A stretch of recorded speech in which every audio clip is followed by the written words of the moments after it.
Friends, welcome back to my channel Tanuja Praveena Madana. అందరూ ఎలా ఉన్నారండి? బాగున్నారా? నేను కూడా చాలా బాగున్నానండి. ఈరోజైతే మన అరకు ఏరియాలో ఉన్న బెస్ట్ వాటర్ ఫాల్స్ అయితే మీకు అవి చూపించాలనుకుంటున్నానండి. అరకు ఏరియాలో మనకైతే 4, 5 వాటర్ ఫాల్స్ ఉన్నాయండి. అందులో ఫస్ట్ వన్ నుంచి కటిక వాటర్ ఫాల్ అండి. ఈ కటిక వాటర్ ఫాల్ అయితే చాలా స్ట్రీమ్ నుంచి వస్తుందండి వాటరు. కొద్ది వరకు మనము జీప్‌లో వెళ్ళాలి. ఆ తర్వాత కొద్దిగా అయితే ట్రెక్కింగ్ చేయాలండి. నేనైతే వెళ్ళి చాలా రోజులైందండి.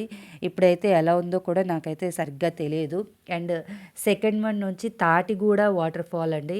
ఈ తాటిగూడ వాటర్ ఫాల్ అనేది అనంతగిరి వెళ్ళే దగ్గర ఉంటుందండి. అనంతగిరి ఊర్లో ఉంటుంది. ఈ ఫాల్‌కి వెళ్ళడం చాలా ఈజీ అనండి. వాటర్ ఫాల్‌కి వెళ్ళడానికి స్టెప్స్ అవి ఉంటాయి. పెద్దవాళ్ళు కూడా ఈజీగా వెళ్ళొచ్చు. ఇక్కడ వాటర్ స్ట్రీమ్ కూడా చాలా బావుంటుందండి. వాతావరణం అంతా చాలా ప్లెజెంట్‌గా ఉంటది. ఇదేమి అంత డేంజర్‌గా ఏమీ ఉండదండి. ఇక్కడ కూర్చొని స్నానం అది చేయడానికి బానే ఉంటుంది. ఇంగోండి వాటర్ ఫ్లో అయితే ఇలా ఉంటది. చూడ్డానికైతే చాలా బావుంటది. ఫోటోస్‌కి అన్నిటికీ బాగా ఉంటదండి. వాటర్ ఫాల్స్‌ని చూడ్డానికి బెస్ట్ మంత్ ఏంటంటే అక్టోబర్ అండ్ నవంబర్ అండి. ఎందుకంటే ముందు 2 మంత్స్ మనకి రెయిన్స్ పడతాయి కదండీ! అప్పుడైతే వాటర్ ఫాల్స్ అయితే మనకు చాలా బావుంటుంది. నెక్స్ట్ కొత్తపల్లి వాటర్ ఫాల్ అండి. ఈ కొత్తపల్లి వాటర్ ఫాల్ కూడా చాలా పైనుంచే వస్తుంది స్టీము. చాలా బావుంటుంది చూడ్డానికి. ఇక్కడ కూడా మంచి సేఫ్టీ రూల్స్ అవి పాటిస్తారండి. కాబట్టి చూడ్డానికైతే చాలా బావుంటుంది ఈ కొత్తపల్లి వాటర్ ఫాల్ కూడా.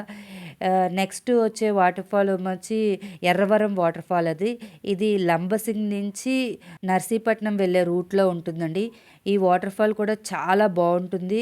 ఇది విడ్త్ అయితే చాలా పెద్దదండి. చూసారా వాటర్ కూడా చాలా రెడ్‌గా ఉన్నాయి. అంటే ఫ్లో కూడా చాలా ఎక్కువగా ఉంటుంది. ఇక్కడ కొద్దిగా స్లిప్పరీగా ఉంటదండి. ఇక్కడైతే మనుషుల సంచారం కూడా అంత ఎక్కువగా ఉండదు. ఈ వాటర్ ఫాల్ అయితే చాలా బావుంటుంది. మరిన్ని వీడియోస్ గురించి రెగ్యులర్‌గా నా ఛానల్ చూడండి, సబ్స్క్రైబ్ చేయండి. Thank you for watching.